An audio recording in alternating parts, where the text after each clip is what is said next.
Belum genap setahun merdeka, sekelompok politikus sebagai pihak oposisi berusaha menggulingkan pemerintah kabinet Syahrir yang kedua. Diduga pihak oposisi menculik Perdana Menteri saat berada di Surakarta karena dianggap tak layak dalam melakukan negosiasi dengan Belanda. Merdeka, salam sebangsa setanah air bersama channel Sejarah Perjuangan Bangsa. Dalam kisah upaya kudeta yang pertama di Indonesia, sepatutnya di usia kemerdekaan yang masih setahun jagung, seluruh komponen bangsa bersatu memperkokoh diri melawan keinginan Belanda yang berharap dapat kembali menguasai Indonesia. Namun yang terjadi adalah sebaliknya, antar politisi saling sikut dan saling jegal. Sebagian menganggap kelompoknya lebih layak dalam memimpin, lebih pintar dan lebih berkuasa. Pihak oposisi yang dimotori kelompok Persatuan Perjuangan merasa tidak puas dengan politik diplomasi.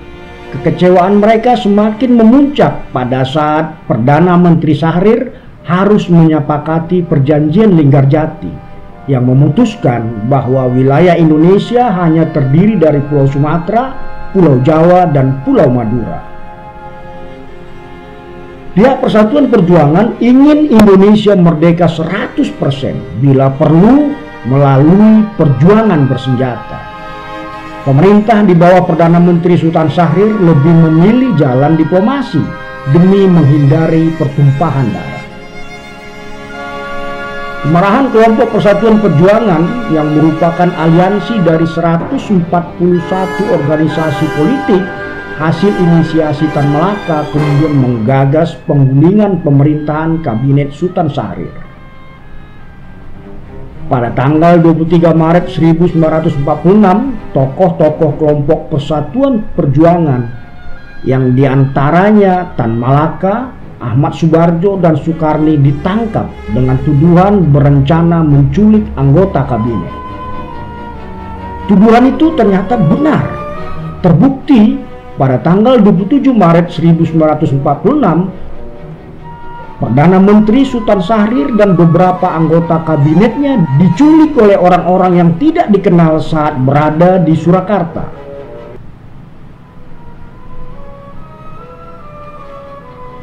Mendengar penculikan yang dialami oleh Perdana Menteri Syahrir dan anggota kabinetnya, Soekarno merasa sangat kecewa dan marah besar. Melalui pidatonya pada tanggal 28 Juni 1946, ia menyatakan negara sedang dalam keadaan bahaya, sehingga seluruh kekuasaan pemerintah diserahkan kembali kepada Presiden Republik Indonesia. Soekarno juga mendesak pembebasan Syahrir dan anggota kabinetnya. Pada 1 Juli 1946, Sultan Syahrir dan anggota kabinetnya dibebaskan. Beliau langsung menemui Presiden Soekarno. Pada tanggal 3 Juli 1946, Mayor Jenderal Sudarsono, pelaku utama penculikan yang sehaluan dengan kelompok Persatuan Perjuangan, menghadap Soekarno bersama beberapa rekannya untuk menyodorkan 4 buah maklumat yang harus ditandatangani Presiden. Beberapa tuntutan yang disampaikan: pertama, Presiden harus memberhentikan Kabinet Syahrir yang kedua. Selanjutnya, Presiden harus menyerahkan pimpinan politik, sosial, dan ekonomi kepada Dewan Pimpinan Politik. Yang ketiga, Presiden harus mengangkat 10 Dewan Pimpinan Politik yang diketuai oleh Tan Malaka, yang beranggotakan Muhammad Yamin, Ahmad Subarjo, Dr. Buntaran Martoatmojo, Mr. R.S. Budiarto Martoatmojo, Sukarni, Khairul Saleh, Sudiro, Gatot, dan Iwa Kusuma Sumantri.